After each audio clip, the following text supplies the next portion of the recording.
સોનગઢ જયસિંહપુરા ટેકરા ખાતે પોતાની ટ્રક ઊભી કરી આરામ ફરમાવતો હોય ત્યારે ધાડપાડુએ ચપ્પુ દેખાડી તેમજ એક ઘા મારી લૂંટી લીધો હતો, જે અંગેની ફરિયાદ મળતાની સાથે જ તાપી એલસીબીએ તમામ ઢાળપાડો અને ઝડપી લઈ 61,000ના મુદ્દામાલ સહિત ચપ્પુ કબજે લીધા છે।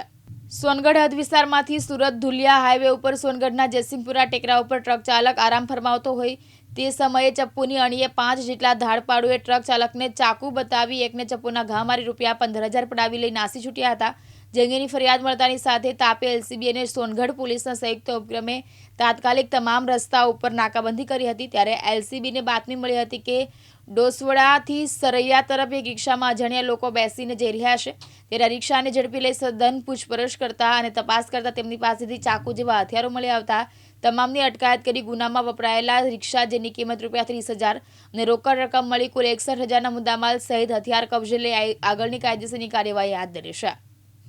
અત્રેના સોનગઢ જિલ્લો તાપી પોલીસ સ્ટેશન વિસ્તારમાં ગત 23/12/2024ના રોજ એક ધારનો ગુનો બનવા પામેલો છે, જેમાં સોનગઢ વિસ્તારના જયસિંહપુરામાં એક યુપીના નામે ડ્રાઈવર મોહમ્મદ જમાલ જે ટ્રક પાર્ક કરીને સૂતા હતા, તો એ વખતે 5 અજાણ્યા ઈસમો આવી અને તેને પગના જાંઘના ભાગે ચપ્પુ મારી અને એક મોબાઈલ ફોન તથા ₹15,000ની ધાડ કરી અને નાસી ગયેલા।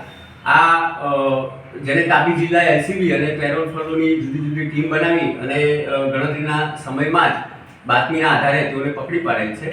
અને તેમાં આરોપીઓના આપણે નામ જોઈએ તો અનવર શાહ, બિકન શાહ ફકીર, રહેઠાણ ભેસ્તાન સુરત સિટી, એઝાઝ ફારૂકભાઈ પટેલ સુરત રાંદેર, સમીર ગફારભાઈ શેખ એ પણ સુરત છે, સાબિર ઉર્ફે આરિફ મહેબૂબ શેખ એ પણ રાંદેર, અને એક કાયદાના સંઘર્ષમાં આવેલો એક કિશોર, એમ 5 આરોપીઓ છે।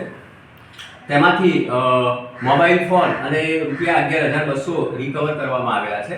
આ આરોપીઓ વિરુદ્ધ અગાઉ પણ ગુનાહિત ઇતિહાસ જોઈએ તો એકને બાદ કરતા જે 4 આરોપીઓ છે તેમના વિરુદ્ધ સુરત સિટીની અંદર બે અથવા 3 ગુનાઓ નોંધાયેલા છે। સર, આરોપીઓ ક્યાંથી પકડાયા હતા?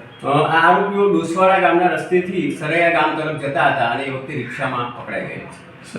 મુદ્દામાલ કેટલો કબજે કરવામાં આવ્યો? મુદ્દામાલમાં મોબાઈલ ફોન અને છરી અને જે ₹11,200 રિકવર થયેલા છે। જી સર, થેન્ક યુ। જબર પઠાણ, દિવ્યાંગ ન્યૂઝ, તાપી।